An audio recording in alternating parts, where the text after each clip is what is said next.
Rusted catalytic converter bolts are one of those things that make even seasoned gearheads let out a deep sigh. You go in thinking it'll take 15 minutes, and suddenly you're stuck wrestling with a bolt that refuses to obey the laws of physics. The pain starts when you realize these bolts have been baking next to your exhaust for years. We're talking about constant heat cycles, road salt, moisture, basically a spa day for corrosion. The result? Bolts so fused to the metal, it feels personal. A lot of people try brute force first. Grab the biggest wrench, put your whole body into it, maybe let out a few words you wouldn't say in front of your mom. Nada. That bolt does not care about your upper body strength, believe me. Here's the critical first move. Soak those bolts in penetrating oil. I recommend something infamous like PB Blaster or liquid wrench. Douse the bolts, walk away, and come back after 15 to 30 minutes.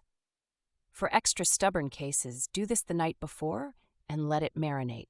If the oil alone doesn't work, it's time to add heat.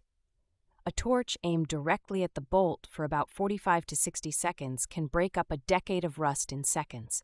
Just be careful. You're only trying to heat the bolt, not set your catalytic converter on fire. Now, with the bolt still warm, go back at it with your socket or wrench. Sometimes that combination of heat and oil is enough to shock the threads loose. If it moves at all, stop and add more oil. This is where patience pays off. If you notice the bolt starting to round off, stop immediately. The quickest way to make this nightmare worse is to strip the bolt completely. Switch to 6-point sockets for maximum grip, or consider some locking pliers if things seem dire. At this stage, it's worth noting, time is money.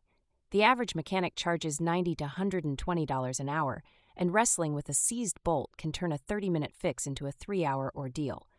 Pro tip: if you're not making progress after 20 minutes, reassess your technique. Let's talk about bolt extractors. These are like magic for stuck hardware. They bite into the bolt head and can often twist out something that normal sockets can't touch. Invest in a quality set. Consider it insurance for future projects. If all else fails, you may be forced to cut the bolt. An angle grinder or reciprocating saw will end the standoff. Just brace yourself because you'll need replacement hardware, and sometimes even a new flange, depending on how ugly things get. A lot of the frustration comes from underestimating rust's power. People start these jobs on a Saturday thinking it's just a bolt swap, not realizing nearly 50% of DIY mechanic time is lost to fighting seized fasteners. That's a real stat. Look it up. Living in a rainy city like Portland, rust feels as inevitable as traffic on the I-5, so I always use anti-seize compound on new bolts going back in. Might seem obsessive, but the next time you or someone else needs to get in there, you'll be the hero.